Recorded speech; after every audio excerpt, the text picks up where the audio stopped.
Tom is a villager who excels at studying. He takes a job as a production director at an advertising agency after finishing his academic studies. Then he marries his fiancée Nicole, with whom he has been in a relationship since the university. They resided in a city near the capital after their marriage.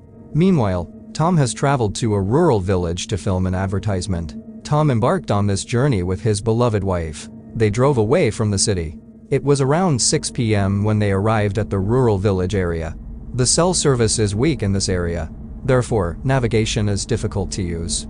To confirm that they are on the right track, Tom calls one of the advertising firm's representatives and describes the landmarks. According to Tom's description, the agent stated that the route is not too far from the location. Tom drove for more than an hour on that route, but they did not arrive at their destination.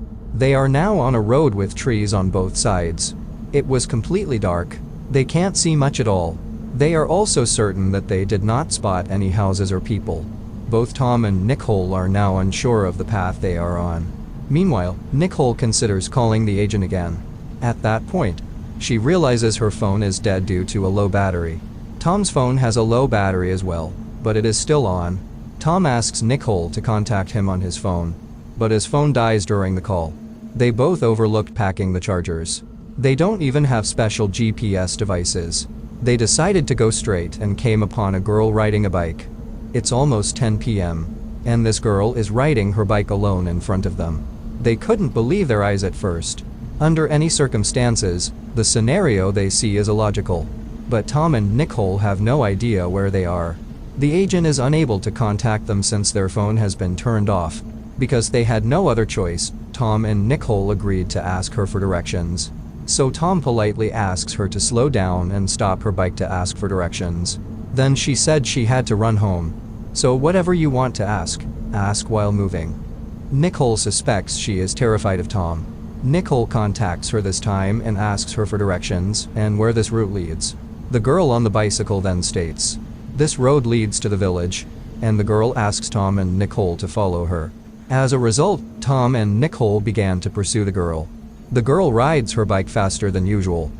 The couple discusses this girl's unusual riding speed. She must be in a rush to get home. That's why she bikes so quickly, Tom explained. Then, Nicole feels Tom will gradually raise the speed of the car during the next couple of minutes.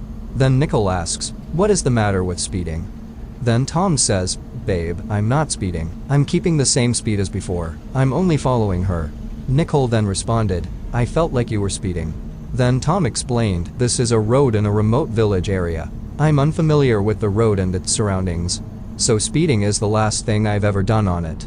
Nicole then said, "Okay, just forget it." Meanwhile, they both notice the girl on the bicycle looking at Tom several times. When Nicole asks Tom about it, he says it's because I'm handsome. Any girl would look at an attractive guy. Nicole is furious, while Tom is not worried about a girl who looks at him.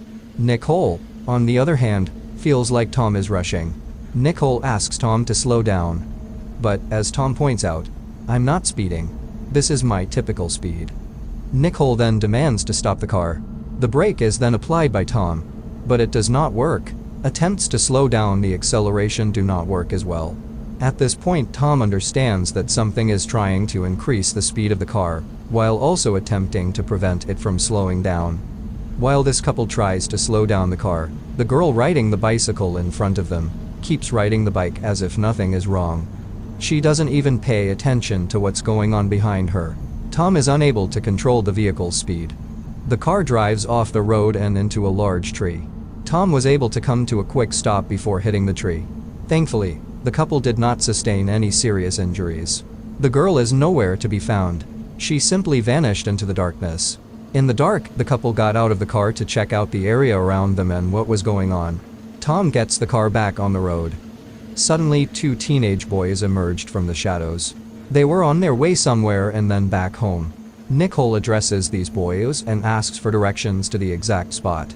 The location is recognized by one of the boys. It was close to this boy's residence. Nicole promises to give both of them a ride as a return favor if the boys show them the right address. The boys agree and get into the back seat of the car. Tom feels uneasy with these unknown youngsters, but they have no choice but to follow their lead. Tom tries to start the car's engine, but it doesn't start. While Tom tries to start the car, Nicole sees the girl in the distance hiding behind a tree and staring at them. Tom is asked to look at the girl in sign language by Nicole. The boys have no idea what's going on. One of the boys asks Tom and expresses his willingness to assist him in repairing the car. Then Nicole claims that it should be a minor issue, let's try again. Tom tries to start the car. However, it does not work.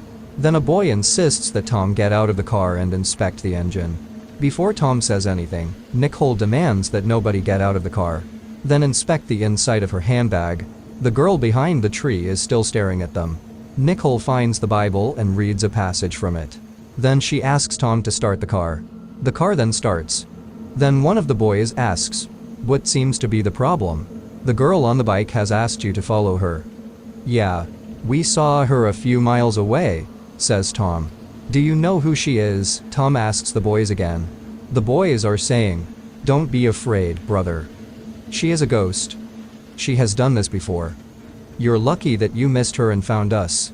Then, horrified, Nicole recalls, "When I looked at her, I felt something off about her, but I couldn't figure out what it was."